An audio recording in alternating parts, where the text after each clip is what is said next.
I'm your girl, Nye. And I'm your girl, Ray. And this is Cuffed to the Culture, where we stay with hella opinions, hella intellect, hella laughs, and we're hella black. Aruba's coming up. Do you have any bathing suits, babe? We have the itinerary. I'm telling you, You I made need to the stop itinerary. shopping. Oh, okay. And well, you know, I have a team, a committee. No, I'm just playing. Shout out to the friend that's absolutely leading that. But girl, I have concepts of a plan, but nobody's bathing suit. But somehow, some way, I've still been shopping. Now, what I have been buying is my body oils because I want to be tanned and bronze. What about you? You been shopping? Surprisingly, I haven't. And fun fact for the Cuff Clique, I am of the two. Me and Reagan both shop quite a bit, actually, but I am the one who has a problem. It's so nice that you admitted that. Hi, Nye. We're Shopaholics Anonymous. And I told Reagan, it got so bad, I was really considering going to Shoppers Anonymous. I will say my therapist has made me realize I'm a little dramatic, and it's not as bad. Like, because I'm not missing on my bills or anything. So that's why she said it's a bit dramatic to think I need to go. But, yeah, I don't want to ever get there. Listen, and I'm glad. Shout out to the therapist that reel us back in when we go too far. Shout out, baby, Aruba's coming up, and I might have to give me some crackers and what's the girls doing now? Drinking hot water and lemon so I can be because I've been bloated lately. I don't really need any new bathing suits, honestly, because the bathing suits I have do make my body look tea, make me look good. I mean, I make my body look tea, but the bathing suits I do have do make me look good. But I am like, okay, we do have a couple of themes that I need to start shop for. And yeah, I want to feel good on this trip. It's my last year in my 30s, baby. Every trip I go on, I want to feel beautiful. When we were in Belize, your 30s. I mean, last year in my 20s, I'm about to enter my 30s. I'm about to say you pushing 40s. Sister, you been lying about your age. Last year in my 20s, I'm about to enter my 30s. Yeah. But the last trip we went on together was Belize. And in Belize, I felt so freaking beautiful. Like the outfits hit, the makeup hit, the hair hit. And I just want to feel like that in Aruba as well. And you know, I will give you credit. I need to stop buying the cheap swimsuits and get some that are actually high quality and feel good. Because I just be buying $5 ones from that store we don't shop at anymore or used to shop at. And No, I will say I think if any clothing piece needs to be high quality, because one, you can wear it over and over again, and also you want to feel good in it, is a bathing suit. Like, if I'm going to spend money on anything, bathing suit. So look at Monday Swimwear. I love Monday Swimwear down. Monday Swimwear, call us for this promo, okay? I love Monday Swimwear down. I always feel so good. Especially, you know, we're bigger booty girls. So they have different cuts of... They have different cuts of the bottoms, which I really appreciate. So, well, it's your favorite big booty girls. Big booty, natural. Big booty, no BBL. Big booty, straight from what is it? Grown down home. Down home, down south. Homegrown. Cornbread, collard greens, beans, potatoes, yams. Cornbread fed big booties. We actually have very naturally like. Back in the day, we would have been like big ass booty girls. Now with the BBLs, we're kind of average. But back in the day, lady, we ain't never been average. Back in the day, we could have been on somebody's video vixen in the back like this. And I agree, and still to this day, ain't nothing about our booties average, babe. We got them badonkadonks. We always been the big boom boom girls. But tell the people who you are. Yes, I'm your girl, Nye. The big booty. Let me stop playing. I'm your girl, Ray, aka the girl that plays too much. Welcome back to Cuffed to the Culture. Woo, woo, woo, woo, woo. It's our second episode, guys. Thanks for coming back. Listen. Did you send to a friend? Yeah. Okay. Did you show us to your homegirls? Because if you did, we know. We can see the analytics. All right, y'all. Welcome back to Cuff to the Culture. We are introducing you to Cuff to the Culture, our marquee segment. This is the segment that's going to be dedicated to the culture that raised us. We're talking movies. We're talking TV, just overall Black culture. And today, we're talking about the shows that were ahead of its time. Black TV that knew before we did, okay? Specifically, now I want to talk to you about some episodes that were ahead of its time on the body image and how we look type of feel. Okay. I was on my second or third in my adulthood rewatch of Girlfriends, and I Okay. really resonated with an episode in the early season. I want to say it was like season 1, episode 4 or 5, somewhere around there. It was the episode where Joan was dating the man with the wide hips. That is one of my favorite episodes. And to this day, whenever I see a big booty man, I'm just shocked. I'm damn boy out of that ass. Like, All that. What you doing, girl, and all that? Ooh, nothing. something about a wide hip man is so funny to me. I don't know what it is. It's just hilarious. It's funny to you. It irritates me, much like it did Joan.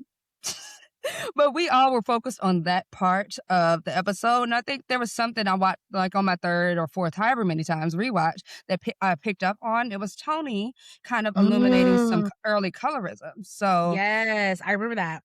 Set the scene of the episode. They were online dating, which back then was like unheard of, even though nowadays we on Hinge, Tinder, Black, all the apps, right? But back then it was unheard of. So Joan matched with the guy with the wide hips.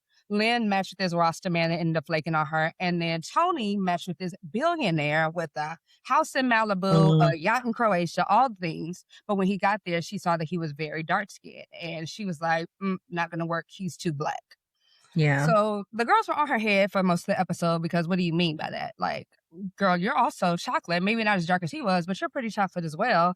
And towards the end, she was sitting down with Joan and had a very vulnerable moment and was like, you don't understand what it's like as a dark-skinned girl, all the things I had to do to be beautiful to society. I mean, she was talking, I'm doing Taibo 5 to 6 times a week. I'm eating salads. I keep my hair done by the Koreans. And we laughed about it. But she was like, all of these things help me feel more beautiful in the world. And Joan was like, well, I don't know why you do all that. And she's like, you may not understand as a lighter skinned woman. Yeah. So granted, I mean, the episode kind of ended with more laughs going back to the wide hip, wide booty man. But for me, that really resonated because I think about the extra steps I take or had to take to feel confident before I got to that point. And I don't think everyone always thinks like the girls love to say, I just wake up and go and blah, blah, blah. But no, I make sure I present myself how I want to be perceived. And that is making myself look put together. And that doesn't mean I don't find myself naturally beautiful. It's not giving that at all because I am. But when I do step out into this world, because I know I have darker skin and again, very much middle brown, or I am curvier, again, mid-size. I'm not trying to sound like I'm just all the way on the end of the spectrum, but these are things that I consider. I make sure I put a little extra into my hair, makeup, nails, making sure I'm presentable. And I think that's so fair. That episode touched me so much because, again, watched Girlfriends in like adulthood as well. And I distinctly remember one of my best friends growing up saying that to me. And she was darker than I am, of course. She was darker skinned, beautiful girl, like beautiful, beautiful, beautiful. And she and I were talking one time, and we're young, like we're middle school, maybe early high school, if that. And one day I just asked her because she would always show me boys she liked, you know, typical middle school girl stuff. And so she always showed me boys she liked. Girl stuff. Right. She was always showing me the boys she liked and stuff, pictures of them. You know, we on their Facebook, they Twitter, there, whatever. At the time we was on Uvu's, whatever we was looking at. And, but I specifically asked her, I said, and I noticed, I said, why are they all light skinned? Like, and I was just, you know me, I'm a Sagittarius. So first thing that jumped out of my mouth, I'm like, why are they all light skinned? I was like, why do you always like light skinned boys? Like, what's that about? And she said verbatim to me, again, we're middle school, maybe. I don't want my kids to be dark like me. Yes. And Toni said something similar in the episode. Yeah. And that, like, again, as a lighter skinned girl, that kind of rocked my world because it was something and that's why whenever people like say colorism doesn't exist or colorism isn't real or it's not that serious, I'm just like, we all Black at the end of the day. Yeah, I'm like, I had never in my life thought about what color my kids would be. Or like, I'm not going to date this guy because he's darker or he's lighter and I don't want my kids to come out a certain skin tone. Right. That had never crossed my mind ever. Still to this day hasn't crossed my mind. And so that was one of those first moments where I'm like, colorism really impact. Like for her to say that in middle school, we're young.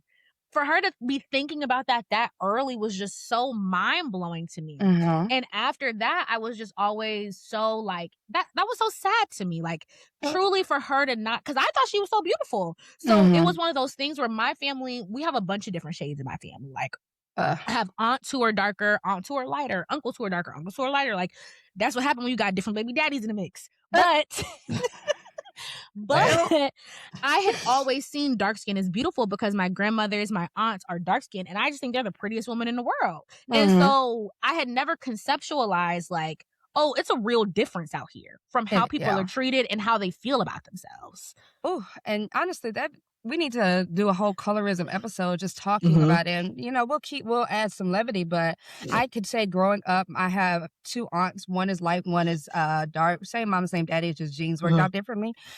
And they had two totally different experiences in the family. Now, thankfully, my mom did all the work, so I realized my skin was beautiful from a very young Mhm. age. However, the world was one of the first people when I got to school to say, "Oh, look at you, darky ropes." What? Like, what do you mean? I'm chocolate. Yeah, I'm brown. I love the skin I'm in. But I think going to school, and of course, kids tease and bully, blah, blah, blah. But that was when I really started to say, is something wrong with me? And so mhm. when Tony was talking about it, even called Joan out for saying, you called me a tar baby. You called me skillet. Yeah, And Joan's like, oh, we were in middle school, blah, blah. It doesn't matter. Those words have lasting impact, so much to the fact that Tony absolutely. doesn't even want her daughter to look like her. And then went on to have a biracial daughter who is lighter skinned, Yeah. even though And that's the one thing I can say about Mara Brockakeel that I love is she shout out to my girl. allows, shout out to Mara, she allows for complicated Black woman characters to be Mhm. complicated. Toni never grew out of that sentiment.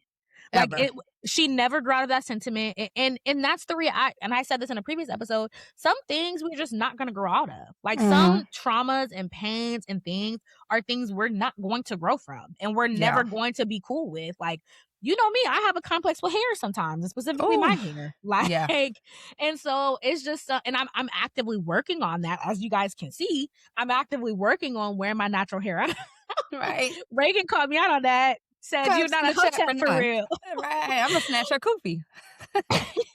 But I do think sometimes we don't grow out of certain complexes, and that's why I always Mhm. have so much, like, sensitivity around the conversations about, like, wigs versus weaves, or, like, Mm. when people skin bleach, like, sure, out of our mouths we can say it's such a terrible thing that you do that. Why would you do that? Why don't you just love the skin you're in? But if you go Mhm. out every single day and people are telling you that the skin you're in is not good skin and you shouldn't want to have that, how are you just expecting people to just rise above and love themselves? Like, come on. And that brings me to another moment, again Mm. ahead of its time. How to Get Away with Murder, when Uh, Annalise Keating removed that wig I from knew where you her were going. head. Removed the wig. Yes. She was taking her makeup off. I think, and I can't remember exactly when this was happening. Mm. She was coming home from work, coming home from being Annalise Keating, the defense attorney that we all know and love. And she Mhm. was basically, like, shedding, like, removing the hair, taking her lashes off, taking her makeup off, all of those All things. the And things. like, seeing that scene for me was just like, girl, I feel you. Like, being a Mhm. Black woman, specifically as a Black woman in corporate America, like you said, you have to go in and present yourself in a certain way, whether that's your hair always being done. For me, it's specifically my glasses. Like, my glasses are a prescription and they're very much a part of my personality. Uh, But also, when people see me in the glasses, they see me as less threatening and more intelligent. Like, it just is what it is for whatever reason. And so, I do. seeing it, That's actually very true. I do think people with glasses are smarter than the average. exactly. And so Annalise coming home, and basically, like, the scene was her kind of removing her mask of, like, that she wears for the world and being her vulnerable self. And I feel like that every time I come home. Whenever I come home, girl, I'm whipping that closure wig off. I'm taking Okay. the makeup off, taking the stuff off. And I Mhm. feel her. And I think it was so beautiful that Shonda had that scene in the show, because Mhm. as Black women, we feel that every day. When you go to work, you're putting on a mask, you're putting on a full face, you're putting on this persona that's not necessarily you, and then you come home and you can finally be yourself. Yeah, I don't think we've ever seen something that raw and vulnerable, especially not on Mhm. primetime television. Mind you, if we forget, TGI Thursdays was one of the most watched. So you had the Grave scandal, How to Get Away with Murder. So you have millions of people watching this beautiful, dark-skinned Black Yes. woman, older Black woman too, and then later was revealed to be queer. So you have multiple layers in this. Uh-huh. Taking it off, taking off the lashes, taking off the makeup, showing the wig underneath. when I say I saw that and I felt so seen on screen, I appreciate it. Shout out to Viola Davis. Shout out to Tom Berica, who was the director, Shonda Rhimes, who, of course, is the producer of the show. All of the creatives that went into making that decision, I have to tip my hat off to that because something so small made me it was revolutionary to me. And it was beautiful.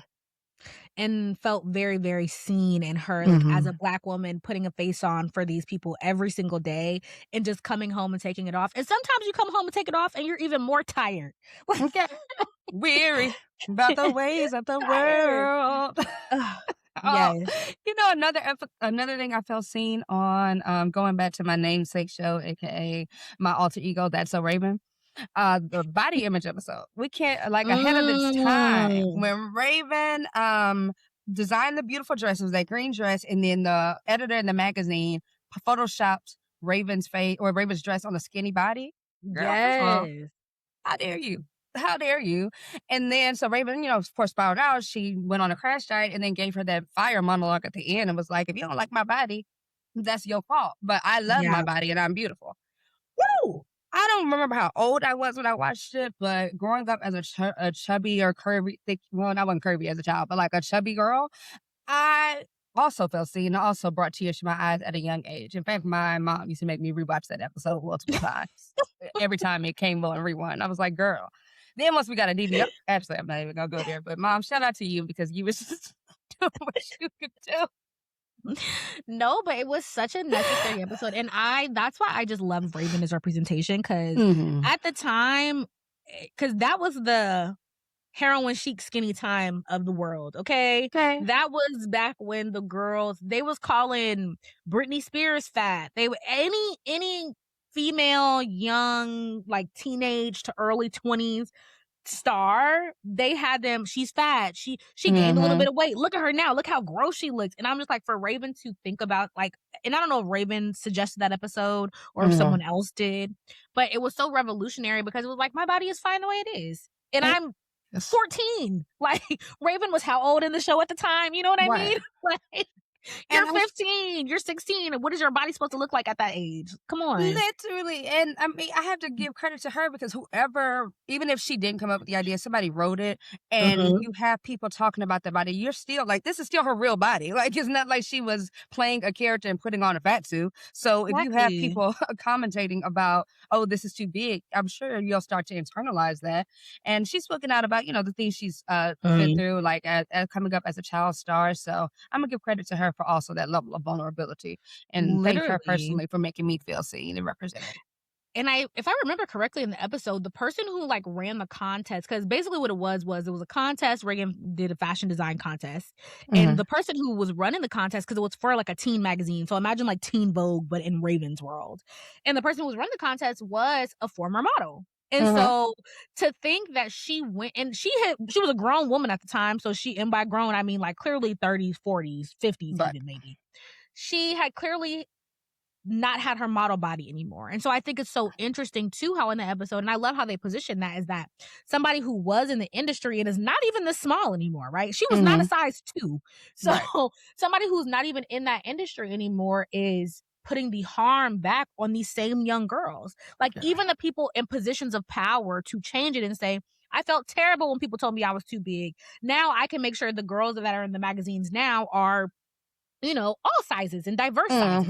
No, she still went right back to what she knew, which was badger girls for not being a size 2. And if you do want to be on this cover, you do want to be in this magazine, we're going to Photoshop you. Literally. And the thing is, I'm glad you brought that up because she was a former model. So instead of trying to break the cycle, how that could have broken you. The modeling industry was tough. It still is tough. Yes. We had a brief period of body positivity, but to be the person to perpetrate the same harmful things that were pushed on you instead of trying to make a change makes me sad. I heard, but I don't know, whatever fake editor that was, you still will be dealt with.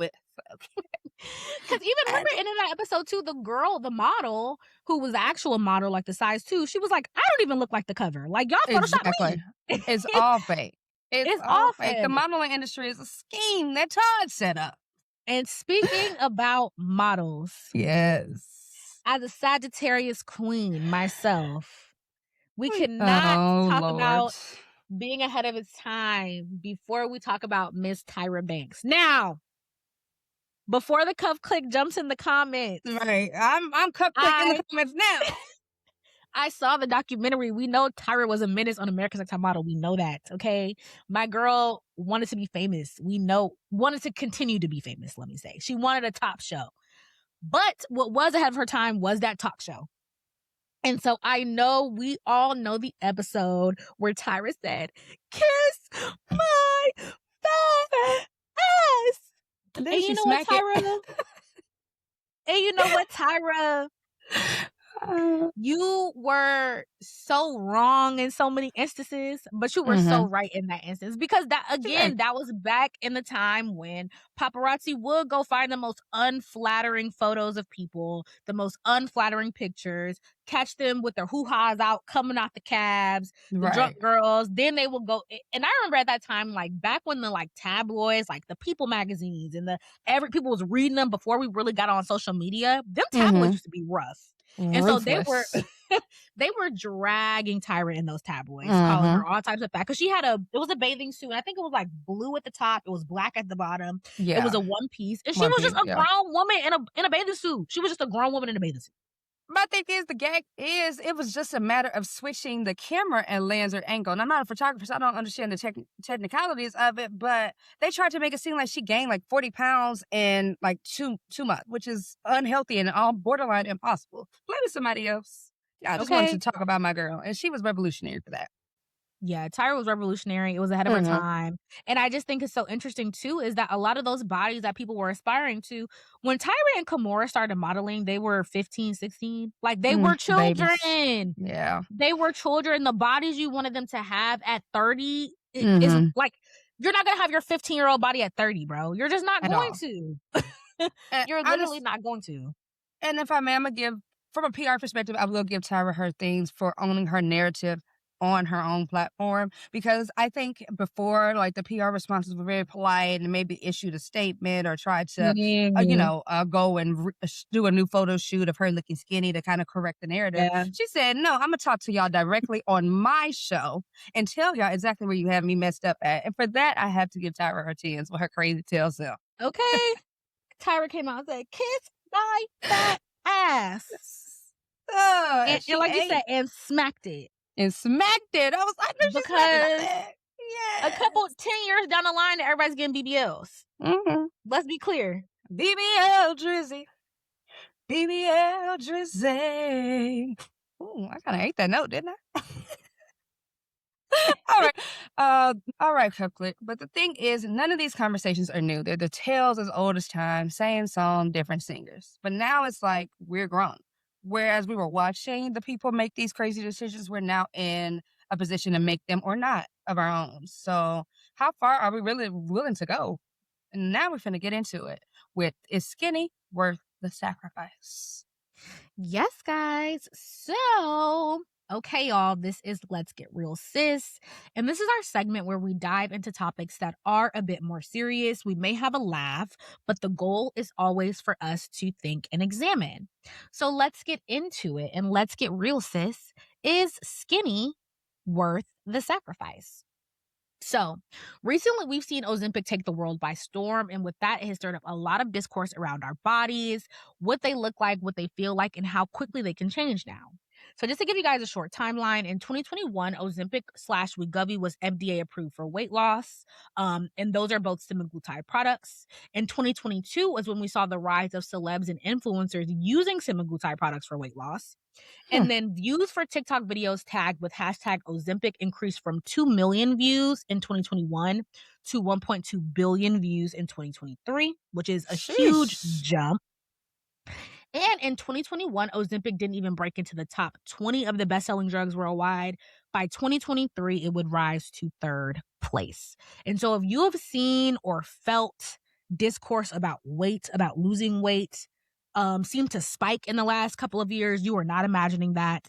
It actually is happening. So let's get into it, Ray, for our first couple of questions. We're going to talk about how we feel about our bodies. So let's just get into how How do we feel about our bodies growing up? So I mean, Oh. childhood, preteen, teenage, young adult slash college, and now finally, like we said, we're knocking on 30's door in our grown women bodies because we are at that point. Oh, man, grown woman body, loving it now. But thinking back, it was not always like that. I've had a Okay. very tumultuous view on myself, my body image, how I looked in the mirror. I grew up, I think I mentioned a little earlier, grew up as like a chunkier kid. Not, I wouldn't say super round, but just definitely had a little extra weight on me. That Mm-hmm. kind of carried and bounced up and down throughout middle, high school, college. I was always gaining and losing, I'd say the same 20, 25 pounds. So I struggled. I struggled. I really did feel like being chunky was bad, being fat was bad. I didn't like what I saw when I looked in the mirror as a kid. It took a lot of self-work and a lot of therapy to kind of get to the point where I realized I was beautiful in all shapes. Mm. Because it started in the household, if I'm being I was gonna honest. say, yeah. So like, take me through Ugh, childhood and then like mm, preteen because like those are different times. ooh, as a child, to give a little context, I grew up in a family that's big bone, as we say in the South. What does Okay. that mean, Okay. people? We have to unpack that one day. But what does big bone mean? But most of my family had a little extra weight on them. It ranges widely. Some people are super bigger. Some people are like just moderately obese or whatever the doctors were Mm-hmm. saying. But as a child, food was always a place of celebration and coming together, or punishment depending on the day. But food was like a core part of our value. So we would come together. We would be eating. We didn't really eat at a dining room table. We would eat in front of the TV. We weren't Mm. super active, so it was always something around food bringing us together, and we would just talk and sit and eat, right? Then when I would go to my dad's house on the weekends, he would work a lot, so he wasn't really there, and I would kind of just binge eat. We would go to the grocery store and he pick me up, Mm. and I would get all the snacks that my mom didn't really allow in the house. Which, not to bounce around, but going back to my mom, though we were a chunkier, curvier, plus size family, Yeah. we wouldn't keep a lot of snacks in the house. Like my mom was always on a Mm. yo-yo diet. We wouldn't do like sweets or anything like that. We were do like the Weight Watchers, the Atkins. What was the one where you could Weight Watchers was one with points, but there was another one where we had to count our carbs, and it was just a whole lot of yo-yo diets, right? So Okay. when I would go to my dad's house, he would be like, I don't really believe in that strictness. I'll get you whatever your snacks you want. Mm-hmm. But the problem is I would be sitting in the house by myself and I would have nothing to do but play on the computer and eat them. Like I wasn't really going Yeah. outside alone because it was just me. So I was on the computer playing my games and eating the cookies, the chocolate milk, the snickerdoodles, all the things. So Yeah. I never really had a healthy relationship with food, and those bad habits kind of carried into teenhood. Mm. Okay. So yeah, Yeah. talk about teenhood. Oh, we getting all up in my psyche today, Yes, child. girl. We Teenhood, getting to where though. you at right now. So go Okay, ahead and take us all up through there. Imma take you through the journey. Imma take you through the Take me journey, through sis. there. Take me through there. Go on, twin. So teenhood, puberty, baby, that's when the weight started coming into socially acceptable places. So my hips Okay. started spreading, booty got fat, thighs got thick, all the things. And Only if thing that didn't come through chat, was I was gonna say cuff click. what? Reagan has a fatty. In case y'all didn't know. She a baddie, she's showing her panties. Wait, what I said? Wrong lyric. Oh my God, auntie. At least do the right Ice Spice lyric if you gonna relate. But the weight came everywhere down below, but never really Mhm. got no boobies, which is a whole other can of worms, which I'll get into in my adulthood. But once the teenhood hit and I was starting to kind of feel myself, I could kind of pose to the side and say I was thick and it would be acceptable. I really Mhm. started to feel a bit better about my body until I would start getting more comments at school like, oh, why you got that on? That's not for people your size. I remember multiple Mm. things like short shorts was always a thing. Khaki shorts, which we would wear the summertime, so we had to wear uniforms. Khaki shorts. Maybe you should stick to pants. What you mean? I stick to pants? I'm from Mm. Houston, baby. It's 95 degrees. Right. It's hot and sticky It's outside. hot and sticky. I need to be comfortable, but because I had thicker thighs, my shorts would start to ride up. And it was always a thing. So teenhood definitely was up and down. It would really just depend on the angle of the photos taken or how I felt about Mhm. my body. But ultimately, at the end of the day, I really didn't like it. So then, Okay. right before I went to college, I lost a bunch of weight. want to say maybe like 20, 25 pounds. I probably got to the smallest in my post-puberty than I was. And then I really started to feel myself because I'm like, oh, I'm in college. I'm free. I'm wearing my no clothes. I'm super tight. I don't have anyone telling me what to wear. I can show off the body that I have. But then I would also start to feel like, I don't feel as beautiful because I feel like my stomach is sticking out a bit more than my chest does because, as I mentioned before, I'm a little more flat chested. And you know how people say, don't be a booty dude, like have your stomach stick out more than your booty do? Mine was the flip. Like my booty stick out, mine. But when you're looking at me from the front, stomach is like probably the first thing you're going to look at outside of the face guard, which never decline. So again, up, down, left, right. Like my body image really was a tumultuous journey, to say it again. I think right around college is when I started doing therapy and kind of talking about it more. And my therapist was like, I mean, if you don't like how you look, change it. You're young, essentially. And I'm like, well, it's not that I don't necessarily like how I look, but I don't feel Yeah. like people don't like how I look. So that makes me feel a certain way.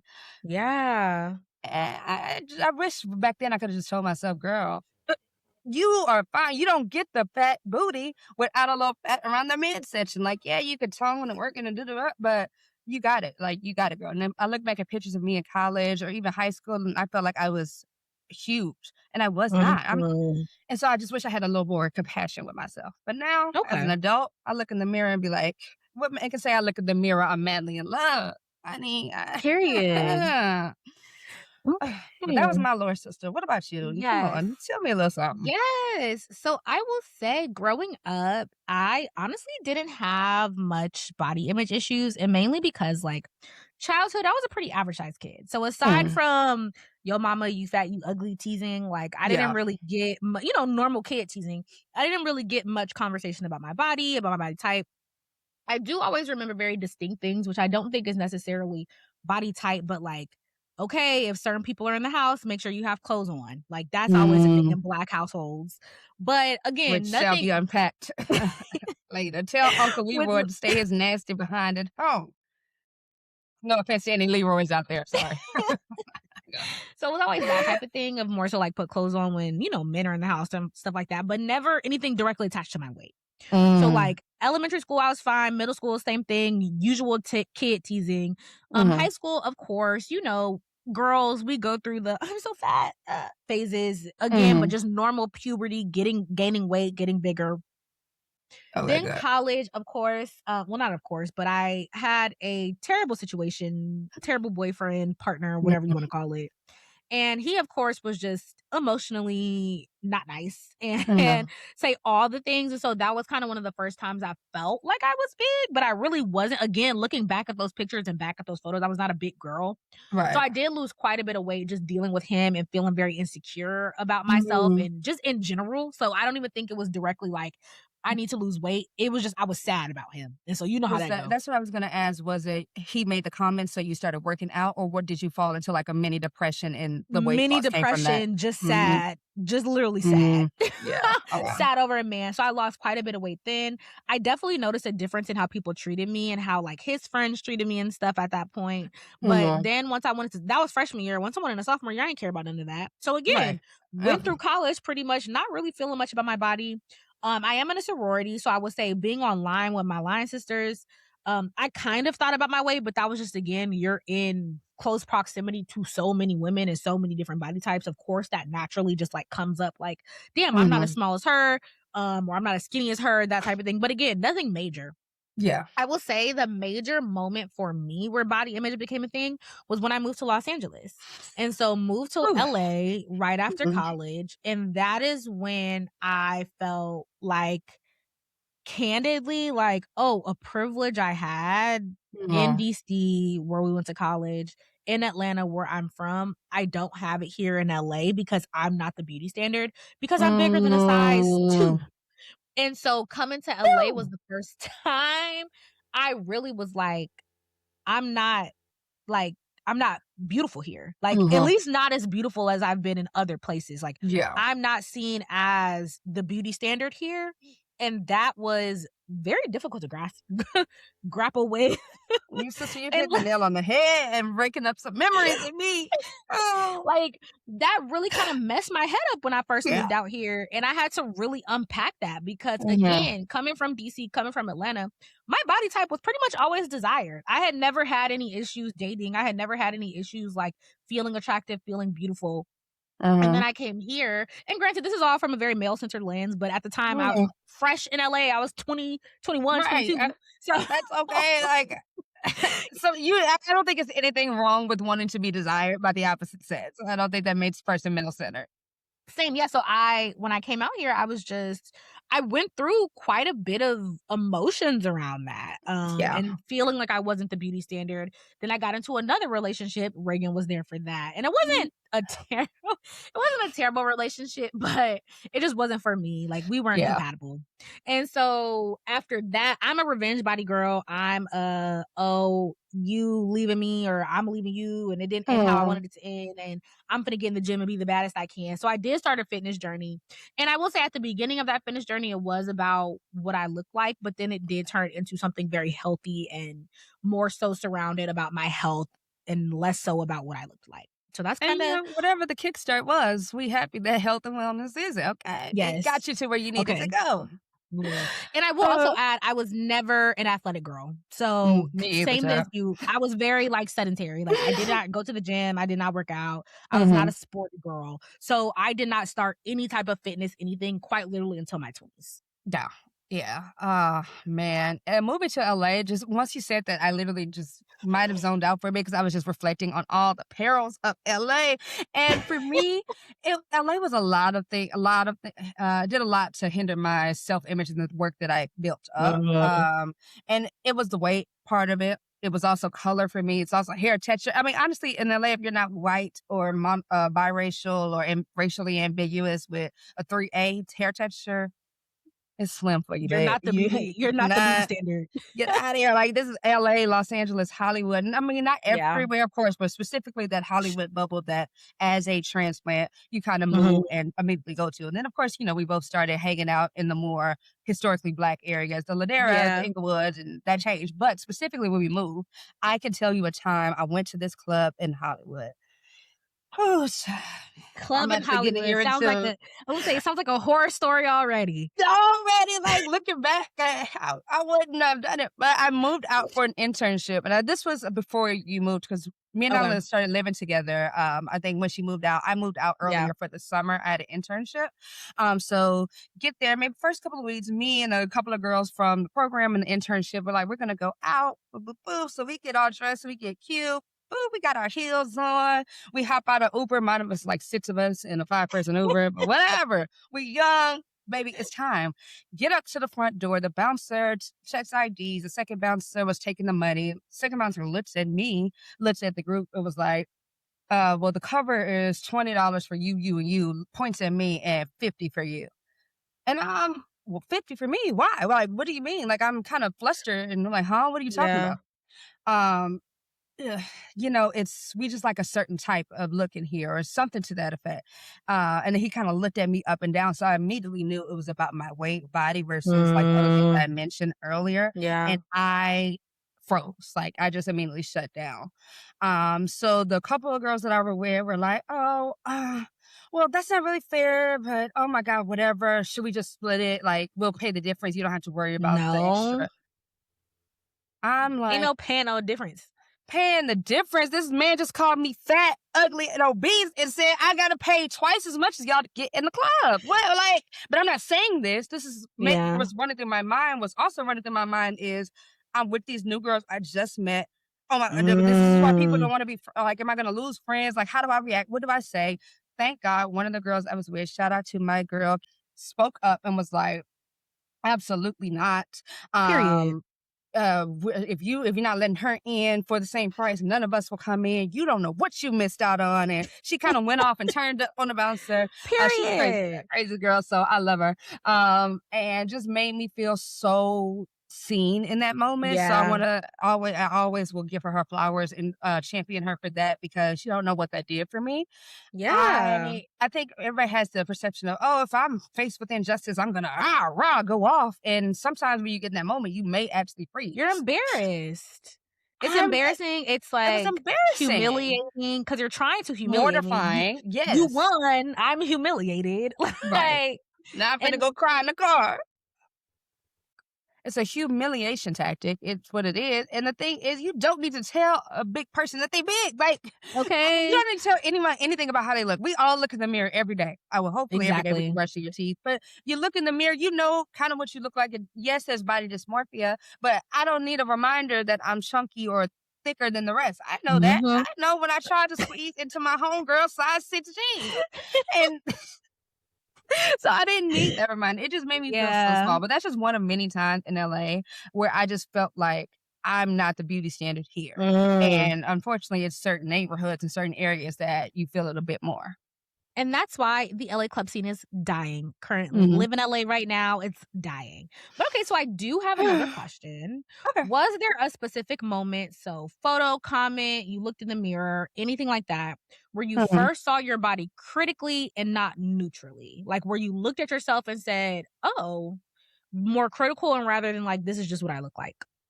Yeah, I would say definitely comments, sadly enough, from family members asking if I Mm, wanted that mhm. second piece of cake or if I really needed, if I didn't want to, like go outside. And the funny thing is, I grew up in a family that was a bit more traditional when it came to like gender stuff. So I'm the only Mhm. girl, oldest girl, princess. All my cousins are boys, right? So my mom, aunt, etc., didn't really like me running out with them because they would be outside with their boyfriends like the friends that are boys, and I would Yeah. be the only girl. So I would sit in the house with the aunties and with they in the kitchen gossiping, and I'm in there in grown Mhm. folks' business. But it's like at the same time, those same aunties that are saying I don't need to be running outside with the boys, and I just sit inside, Mm. are the same ones saying, "Oh, do I need to be eating this?" Yes, it's diet and exercise. So if I'm not able to go outside and run and play, but I'm in the house with y'all while y'all are sitting up drinking and eating. What else am I gonna do besides sit there and eat? I'm not Yeah. gonna drink, you know what I'm saying? So it's like, pick a side, which one is it? Yeah. So comments from my family, unfortunately, are things that ring true in my head. Several of them, I won't call them out. We've moved on. Some have apologized, but it was always external factors planting doubt, seeds of doubt. Mm. More often, 9 times, even when I was at my biggest or even when I felt at my lowest, I looked in the mirror and was like, "Oh, I'm still a beautiful girl." So it Yeah. doesn't really matter about the extra weight. I would say all other times when I started getting older and after the puberties, again, going back to the proportion size of it, I would really be like, "Oh, if I'm standing from the side, yes, that booty is sitting, but so is the gut too, and then you ain't got no boobies to balance it out." It's like, ugh. So me and my mom and my mom's younger sister, my aunt, were curvier. My Mhm. grandmother is pretty thin. So I will say Mm. I always kind of like looked at my grandmother's body and like, girl, where did all of this come from? If like we came from you. So Mhm. that's one space. And two, like my mom, she wasn't a big like you're big kid type of thing. Like she never said anything directly to me, but she was kind of like Weight Watchers at times. My mom's weight kind of like fluctuated. So sometimes I would look at her and say, well, if you're changing what you look like, do I need to be changing what I look like? Is something wrong with Mm. that? So it wasn't even anything directly she said to me. It was just kind of her actions and behaviors towards her own body. I mean, my mom are shaped very similarly, probably exactly the same. Um, so I would Mm. say I would say that's one of it. And then another one, again, being in LA was the first time where I really had like photos and stuff where I said, "Oh my god, I just feel gross." So I Mm. know I could send you the picture. I'm not posting a picture for y'all, but I could send you the picture. There's a photo. I was in a bikini. It might have been like my 22nd birthday, 23rd, something like that, early birthday. Mhm. And my stomach, I was just so disgusted by that photo. I look back at the photo now and it was clearly a bad angle, but it was Right. also just like I had never felt that way about my body before. And that's why I knew Mhm. like LA really changed the way I saw my body, the way I felt about my body, because I had never felt that way about my body before. Had I felt Mm. bad about myself? Sure, but I had never looked at a picture of myself and been like, I feel disgusting.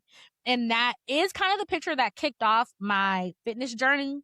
It made me like get a trainer and do other things. And of course, like we get brought to certain things in certain ways. And so I think my path to fitness was that, but I would never want to feel that bad about myself in a photo again. I don't think I ever have. I don't think I've ever felt how I felt looking at that picture again. Yeah. Let me ask you this, because, and if you don't want to talk about it, we can cut it. But when you got a breast reduction, how did that kind of Yes. play into how you viewed your body Yeah. and inspired you? Where did it fall on the timeline? Yes. So y'all can't see Cuff Click, but I do to this day She I got the still got some. knuckles. Yeah. I Um, still have I still have pretty heavy girls on my chest. But yeah. I will say my breast reduction, yes, did my back hurt? Absolutely. And all of that. But I will say I wanted to seem smaller as well. Cause my breasts were so large, like the clothes I had to wear is either like get your clothes hella tailored or just wear the size you get from the store, which is like a large when really I'm like a medium or whatever. So definitely had to do with what I look like. And after the reduction, I did feel better. I felt like skinnier. Like if I'm being candid, I felt skinnier. I even posted it on Twitter one time. Like it's still on my Twitter. I did like a before and after of my breast reduction. And so many of those comments were like, wow, you can see your shape so much more. Like you just look so much smaller. Like, and again, people make these comments like thinking it's gonna make you feel good. And it did make me feel good. But but it's also like, again, like you go back to it and like, well, was something wrong with me before? Like, was something wrong? And like for me, like that was a surgical change. And that's why when people I had to go under the knife. Like I was under anesthesia. I had to be driven home. It was a surgical change I made to myself to make myself feel better. And so that's why like I have a lot of sympathies for the BBL girls and anyone who gets surgery to look like feel better about their bodies, because I did it. I did it in a more socially acceptable way, I would say. People don't typically look at breast. It's covered by insurance. It was covered by insurance because my breasts are so large. So I did it. So I just want to say, I just feel like the augmentation should be covered as well because it's mentally affecting my health. How about that? To United Healthcare. But yeah, I will say I think reductions are a little bit more socially acceptable type of, because it's not lipo, don't get me wrong, but kind of like it's it's taking breast tissue out of my boobs, giving me a more pronounced and defined shape, because again, my breasts were so large, they were like just in the way. So yeah, it definitely had to do with body image. And of course it was because my back hurt, and my back did hurt, and they did cover it because of the medical stuff that went on with it. But I will say a big piece of it was for me to feel better about myself. I don't know. Now I'm kind of, just in this few minutes we've been talking, I'm kind of not second guess it, but it's like making me think about it a bit more in depth. Because for me right now, it's just like, oh, go pop the balloons in and go forth. But you're saying it's a surgery. You had to be driven home. Like it's not as light as I'm making it in my head. And if I were to give a message to any young C2C listeners, any young Cuff Clique, as somebody who's gone under the knife, and again, mine was covered by insurance. I went to Cedars-Sinai, like I went to a great hospital. My doctor was board certified. I did all of the things, all of the research. It's still surgery. Yeah. Like I think people take augmenting or changing their body so lightly. It is still surgery. You still have to go under anesthesia. You still wake up and don't know where you are. Okay. You still have to go get your heart rate checked, your blood pressure checked, all of these different things, because there are complications that can happen in surgery. Yeah. And so if I were to give a message to any, like I said, young C2C, like I told myself after my breast reduction, I will never go under the knife for something cosmetic again. I will not. And again, board certified surgeon. I did all the right things you're supposed to do when you do stuff like this. It was still very scary. It was very scary. And it's not something I think people should take so lightly. And that's why I'm glad we're having this conversation, because again, I'm not going to tell somebody to do or not do anything because I did my surgery. Like I did what I wanted and I got done what I wanted to get done. But I will say, it's surgery and it's serious, and just think about it. Like think about, is this going to make you happy? Is this going to make you feel better? Is this going to make you have the thing you want to have? I agree. Now, what are you going to do to be skinny? Is skinny even a goal for you? That's a great question. Okay, so skinny is not my goal. I'm not going to pretend like it hasn't been my goal before. Definitely has. But as of right now, it's not my goal. I will say now I'm more so just fitness. Like I want to make sure I can, if I want to go hiking to the Great Wall of China when I'm 60, I want my knees and my joints and my body and my lungs to be able to do that. Okay. Okay, you go right ahead. I'll meet you at the bottom. So, so what I am willing to do, I'm willing to go to the gym. I'm willing to work out. I'm willing to be more conscious of what I eat. Because like growing up, food for me was emotional eating in the sense of like, okay, because you said food for you could sometimes be punishment. For me, food was always like, if you have a bad day, oh, let's get you some cake. Let's get you something sweet so you'll feel better. And so that's how food was used in my house, is more so, oh, you're sad. Food will make you feel better. So I am healing. I'm healing that relationship with food. And so one thing I did this past year was, and you know I did this, I posted this on my Instagram too, but I took the time to sit in my emotions. And so when I felt an emotion, I took the time to really sit in that emotion and figure out exactly what was coming from it. And so a lot of times with sadness, my immediate like first thought will be to go get something to eat or like go get some food anytime I felt sad. And so I'm unpacking that now. And like, when I feel sadness, one, why am I even trying to get over it? Why am I not just feeling it? But two, why is my escape food? Why do I jump to go get a meal in that moment? Or something sweet, a piece of cake, some candy, some something. Like if I have a hard day. Because it works. I love a little sweet treat. And I'm willing to really re-examine my relationship with food and say, I'm not willing to cut out a lot, but I am willing to think about when I'm eating. Am I listening to my body when I'm full? Am I listening to my body when it's saying, girl, you don't need no more food? Am I doing those things? I'm willing to do that. Okay. You know, and What for about me, you? I agree. There's nothing I'm willing to do to be skinny because I don't desire to be skinny. For me, going back to proportions all the time, I never really wanted a six pack. I just wanted a flat tummy. I even tried flat tummy tea, which, Lord, Free that's one thing I'm yourself. not willing to do again. But for me, it's similar to your point, fitness, health, and wellness, feeling comfortable in my body, not just how it looks, but how it feels and moves. Like, I Yeah. want to be active. I know I'm going to have some kids that I might have to run after because they said something slick, and I want to be able to chase them and not get dusted, and I'm out of breath.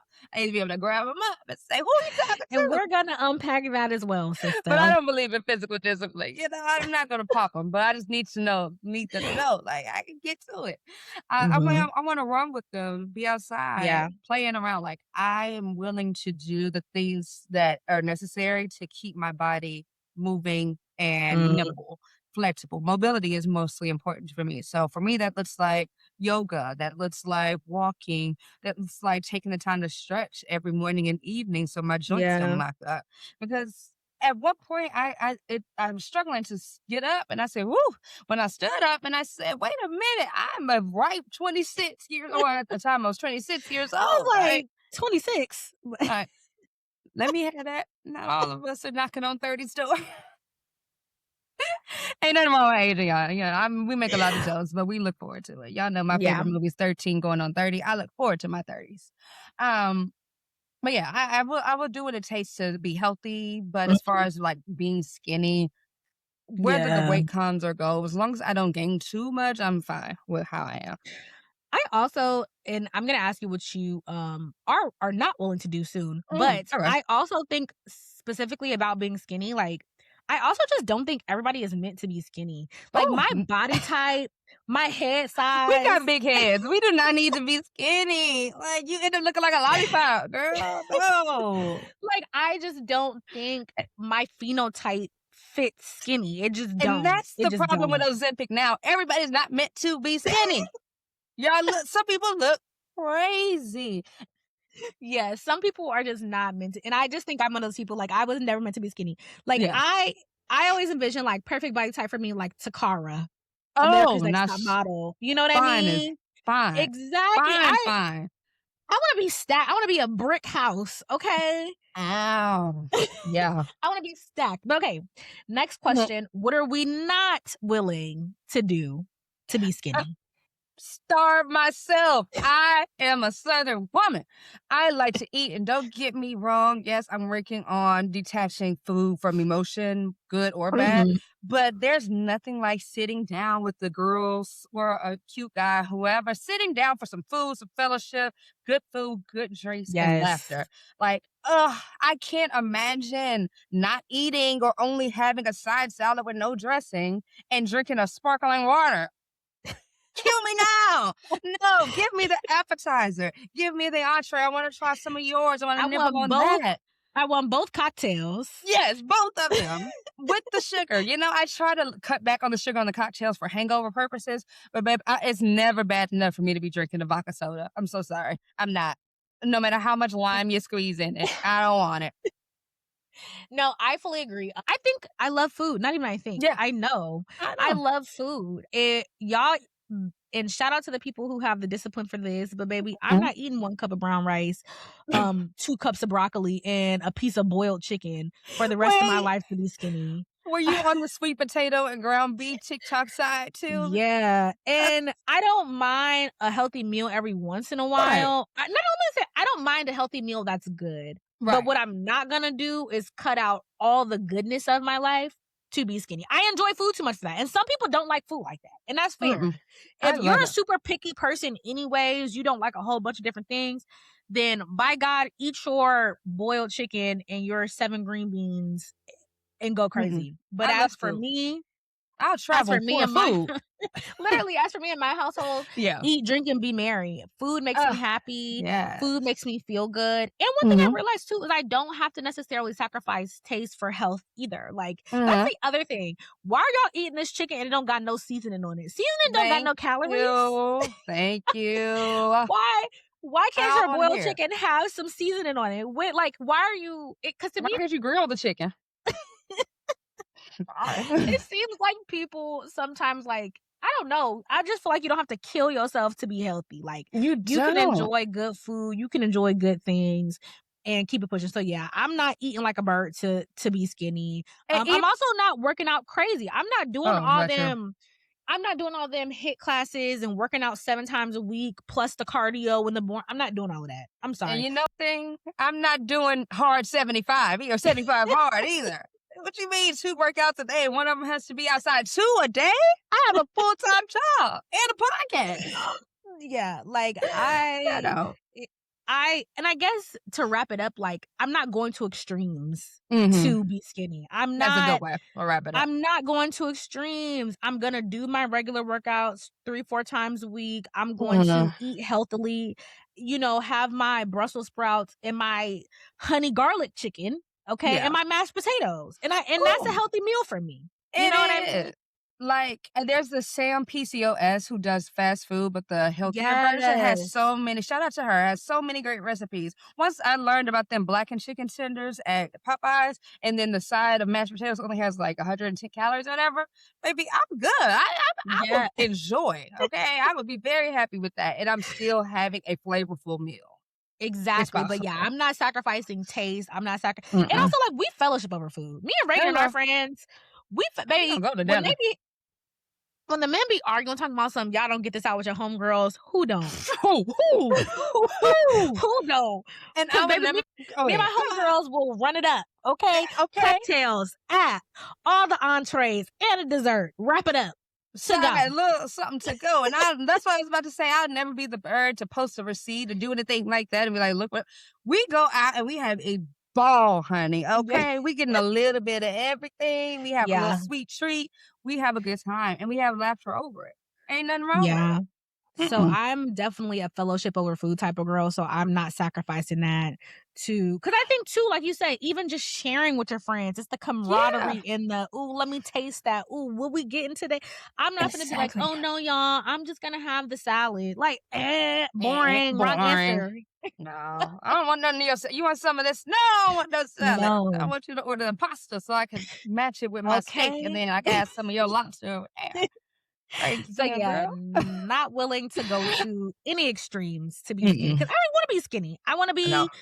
I want to feel good in my body. And so that Yeah. leads me to this question. Hmm. When do we What is it? feel the best about our bodies? When do you feel the best? Scale or no scale? I think I feel the best about my body after a nice hot shower when I'm lotioning my body. My nighttime routine is very Mm. ritualistic. Like I take my time with it. I don't skip it. For the like 99% of the time. There are a few exceptions, but when I'm lotioning, oiling down my body, and I'm just rubbing it, I take the time. I do my affirmations. I feel the best about it. So I'm butt naked in the bathroom, just looking at myself. Like what Megan said. Look in the mirror. I'm madly in love. Okay, Come confidence on. music. So yeah, that's ultimately when I feel the best about it. But what about you, sister? I will say for me, and I know you're gonna be on my head, it's in the gym. Why would I be on But your head, fitness gal? She works out. but it's in she gets down, but Okay. it's in the gym, and mainly Mhm. because, again, like, no matter what, if I'm moving my body, I feel like I'm doing something for future me. And Yeah. so, moving It's my an investment. body, feeling good about future me makes me happy. But also, in the gym, and that's another reason why I go, because if you just look at yourself in the mirror all day on the reg, that's a little narcissistic, a little conceited. But if you're in the gym, nobody Says who? cares. Not says who? Not Remy If Ma, you're okay? Remy Ma if look you're in the too good. gym Yeah. and I look too good for this necklace, I look Oh, way look, too good you to be in good. the crib. I'm I'm conceited. conceited. I got a I got a reason. reason. But yes, so when I go to the gym, I love looking at myself.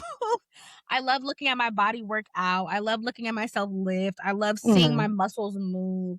I just feel so sexy and so confident and so proud. And again, I wish I was introduced to the gym earlier. I feel like Yeah. I would have had a lot of benefits from it, but I go now. And so, Mm. yeah, I just love feeling sexy in the gym in my workout classes, doing the workouts with Oh. the gals. I just love it. I feel so sexy and confident in the gym. Speaking of sexy, and we'll say this for Cup to Connection, but does the going to the gym really make you feel more Yes. primal? Okay, Yes. okay. Maybe Yeah, that libido jumps up in the gym. I don't know what it is. It does. It yeah. makes you feel alive. Uh, Like, I ugh. wonder what I may have to start because I do need to start my strength training, Mhm. going back to overall health and wellness for my muscle and bone health. But Okay. I'm mostly a yoga Pilates walk girl. But something about the strength training and the grunting in the gym, I just was like, oh, I love y'all. Very On primal. me. And don't let you and your man go together. Don't let y'all go. Yeah, don't let you go to the gym with your man. Me and my man go to the gym, girl. Hold on. Let's test the date night, Jim. I ain't emojis. Where my phone at? It make you want it when you hot and funky. It makes you, Ooh, yeah. because I do like a man that's sweaty.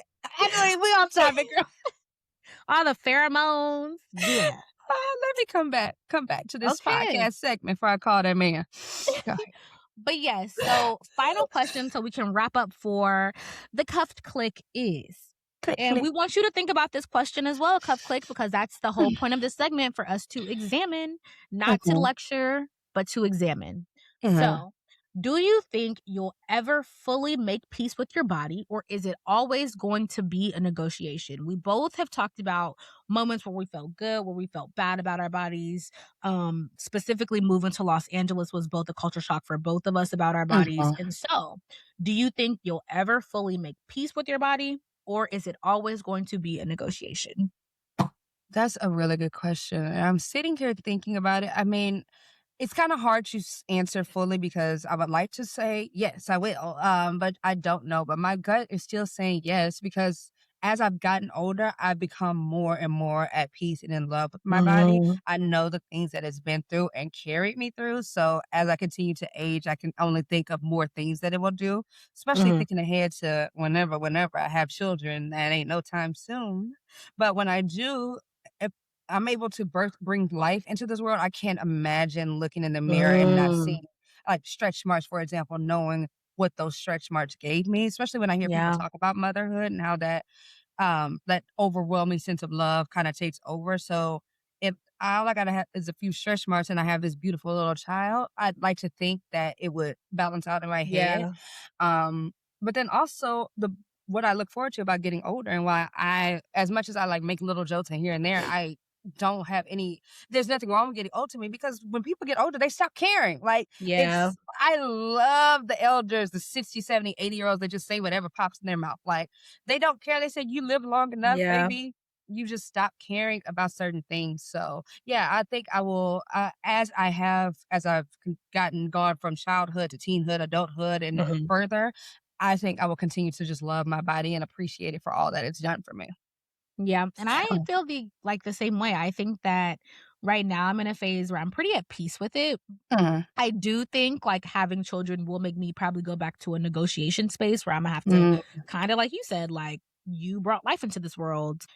Let's celebrate that. Let's not worry about your waist size, that's a and good let's point. more so Yeah. pay attention to the fact that you brought life into this world." But I do think I'm gonna struggle with it. I do, honestly. Mm, I think I'm gonna struggle with it just because I think motherhood changes so much in general.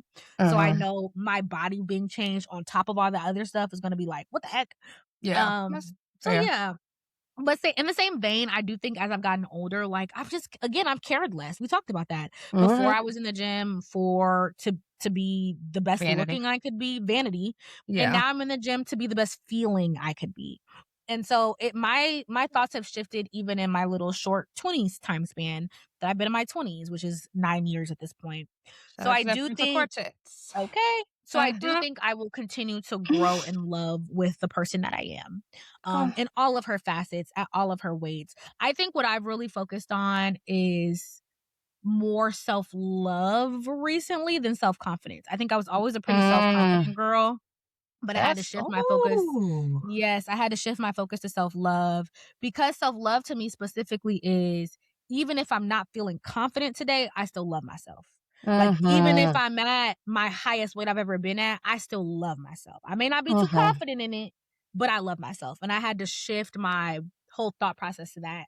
So now I'm working on loving myself more so than always being self-confident because I don't think that'll always happen. So yeah, Yeah. I think it's gonna That's always be yeah. sorry, that's resonating with me. You've said a word, sister. Okay, I feel Hey, that. drop the Oh, gem. drop the gems. Oh, Click, do like Nice said, and let us know, really, how are you feeling about your body? What are you doing to make sure that you love the skin that you're in? How are you viewing it? Let us know in the comments. And if you have Yeah. listened this far today, consider yourself cuffed. And You you like that? got real, sis, We okay? got real, sis. We We got appreciate you real. tuning in, y'all. We'll be back next Monday with a new scintillating group chat conversation. But until then, babe, tell the people where we Oh, gonna go. yeah. Follow us on all socials. Yep. So, at Cuffed to the Culture on Instagram and TikTok, and at Cuffed to Culture on Twitter/X, thanks to Elon's name change. But Yeah, yes, I'm still calling it Twitter. The Cuffed number two. to the number 2, the culture on both Instagram and TikTok, and Cuffed to the number 2, culture on Twitter/X. Twitter, because that's what your mama named it. I'm gonna continue to call it. But if this episode felt like your group chat, go ahead and share, send it around, send it to a friend who may need to hear it, and then add them to the cuff clip. Because y'all, we locked in. You're cuffed. Okay, My you're C's up. cuffed. All right, you need to stop doing that. I have to stop doing this, but I You need can't to stop help doing it. I'm not gang affiliated. that. All right, Cuff Clique, we love you guys. See you next week. Bye.